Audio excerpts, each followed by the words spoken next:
اعوذ باللہ من الشیطان الرجیم بسم اللہ الرحمن الرحیم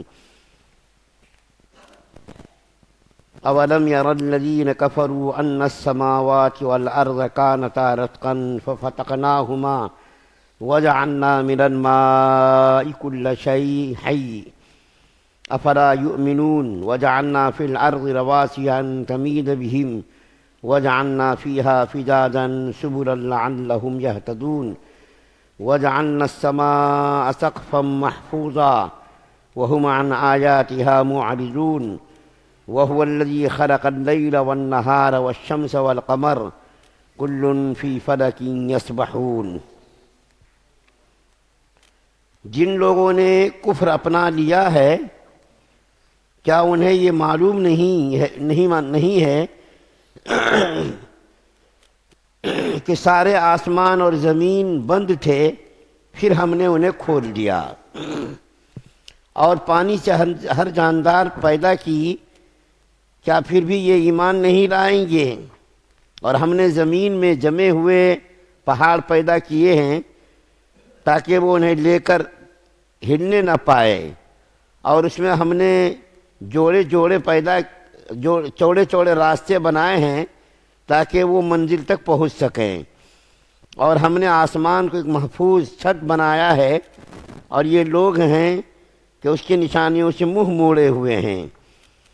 اور وہی اللہ ہے جس نے رات اور دن اور سورج اور چاند پیدا کیے، سب کسی نہ کسی مدار میں تیر رہے ہیں۔ سورہ انبیاء کی 30، 31، 32، 33 4 آیتیں آپ کے سامنے پڑھی گئی ہے۔ پہلی آیت کریمہ کا جو مضمون اللہ تعالیٰ نے بیان کیا ہے وہ عجیب و غریب مضمون بیان کیا ہے۔ اس سے پہلے کسی جگہ بھی یہ مضمون اللہ تعالیٰ نے قرآن میں بیان نہیں کیا، اب پہلی مرتبہ یہ مضمون اور بالکل انوکھا اور نیا مضمون بیان کیا ہے۔ وہ مضمون کیا ہے کہ اللہ تعالیٰ فرماتے ہیں کہ جن لوگوں نے کفر اپنا لیا ہے کیا انہیں یہ معلوم نہیں ہے کہ سارے آسمان اور زمین بند تھے، پھر ہم نے انہیں کھول دیا۔ اللہ تعالیٰ فرما رہے ہیں کیا ان کو معلوم نہیں ہے جنہوں نے کفر اپنا لیا، یہ آسمان اور یہ زمین سب بند تھے۔ دو الفاظ اس کے اندر بیان کیے گئے ہیں، رتقاً ففتقناہما، کہ دونوں بند تھے، یعنی زمین اور آسمان دونوں بند تھے، اللہ تعالیٰ نے دونوں کو کھول دیا۔ اس کی تفسیر میں ایک واقعہ نقل کیا گیا ہے۔ حضرت عبداللہ ابن عمر رضی اللہ تعالیٰ عنہما کی خدمت میں ایک صاحب آئے اور کہا کہ ان دونوں الفاظ کے معنی کیا ہے، رتقاً ففتقناہما کا کیا معنی ہے؟ تو انہوں نے کہا کہ جا کر کے حضرت عبداللہ ابن عباس رضی اللہ تعالیٰ عنہما سے ان الفاظ کے معنی معلوم کرو، اور وہ جو معنی بتائے وہ آ کر کے مجھے بھی بتا جانا۔ تو وہ صاحب آئے حضرت عبداللہ ابن عباس رضی اللہ تعالیٰ عنہما کی خدمت میں اور آ کر کے کہا کہ صاحب رتقاً ففتقناہما کا معنی بتا دیجئے۔ تو حضرت عبداللہ ابن عباس رضی اللہ تعالیٰ عنہما نے فرمایا زمین اور آسمان یہ سب بند تھے، بارش نہیں ہوتی تھی، اور زمین سے سبزہ نہیں اگتا تھا، نباتات، شجر، حجر کچھ بھی نہیں تھے۔ اللہ تعالیٰ نے آسمان کو کھول دیا، کھولنے سے مراد بارش ہونے لگی، اور زمین سے پیداوار ہونے لگی،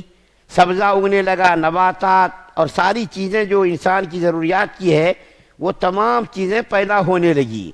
تو آسمان سے بارش نہیں ہوتی تھی، انسان کے آنے سے پہلے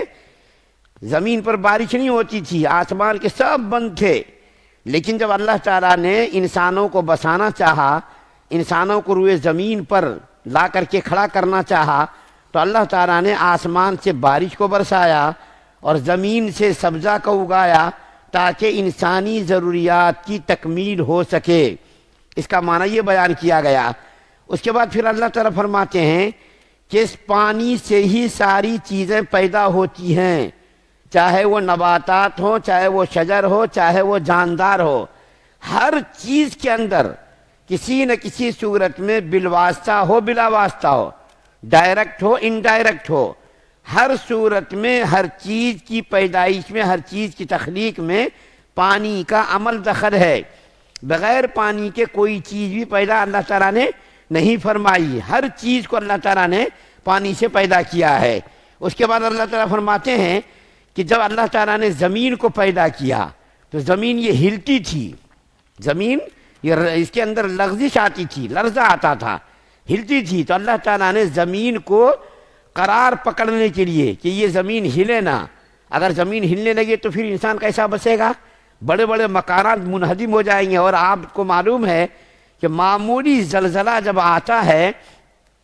چند سیکنڈوں میں، منٹوں میں نہیں، چند سیکنڈوں میں جو زلزلہ آتا ہے ان زلزلوں سے تباہ و برباد بہت سارے علاقے ہو جاتے، ملک کے ملک درہم برہم ہو جاتے، بڑے بڑے مکانات زمین بوس ہو جاتے، اور کتنی جو ہے گہرائی میں اس کے اندر جو ہے کتنے سارے مکانات گہرائی میں گھس جاتے۔ تو یہ زمین جب اللہ نے پیدا کی تو زمین یہ حرکت کرتی تھی، تو اللہ تعالیٰ نے اس حرکت کو ختم کرنے کے لیے زمین پر پہاڑوں کو پیدا کیا، پہاڑوں کو پیدا کر کے زمین کو قرار آیا، نہیں تو اس سے پہلے زمین ہمیشہ ہلتی رہتی تھی، اور جب زمین ہلتی تھی تو پھر انسانوں کا رہنا اور مخلوق کا زمین پر بچنا بڑا مشکل ہوتا۔ تو اللہ تعالیٰ نے اس کا آسان حل یہ فرمایا کہ زمین کو ہلنے سے روکنے کے لیے اللہ تعالیٰ نے بڑے بڑے پہاڑ بنا دیے،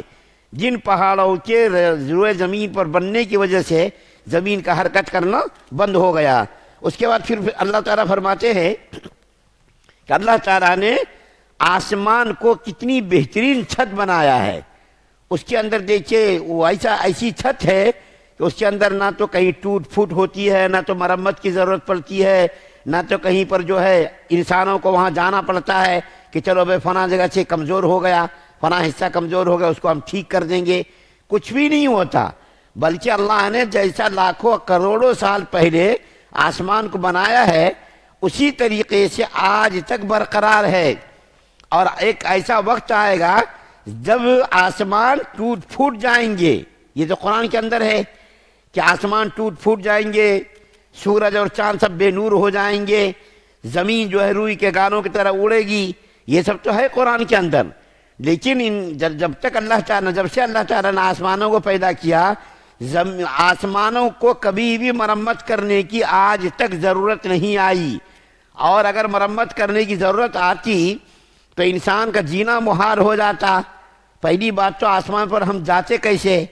اور وہاں جا کر کے اتنے سامان پہنچاتے کیسے، اور پہنچا کر یہ پھر جو ہے ہم اس کی مرمت کیسا کرتے، یہ تو انسان کی بس میں نہیں رہتا، انسان یہ کام کر ہی نہیں سکتا، اور انسان کے بس میں ہی نہیں ہے۔ پہلے ہی روئے زمین پر انسان بچنے والے بھوکے پیاسے ننگے سب جی رہے ہیں۔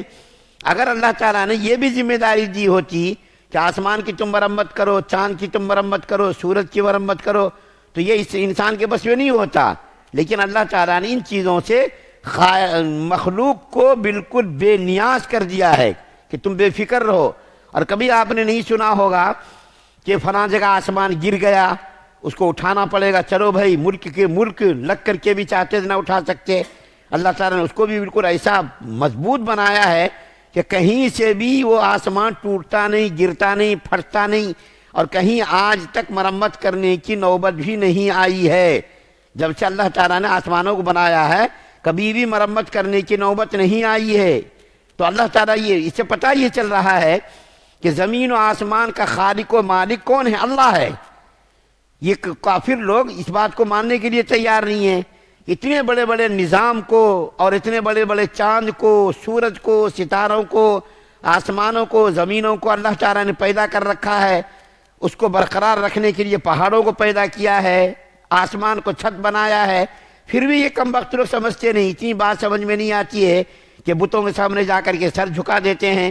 اپنی ضروریات پیش کرتے ہیں، ان کے نام پر نظر و نیاز کرتے ہیں، اور ان کے جو دیوی دیوتا کے ارد گرد جو ان کے پنڈت رہتے ہیں وہ لاکھوں کروڑوں اربوں خربوں کمانے کے چکر میں دنیا کو، مخلوق کو گمراہ کرتے رہتے ہیں۔ یہ تو اتنی موٹی بات ہے کہ اس میں زیادہ دلیلوں کی بھی ضرورت نہیں ہے۔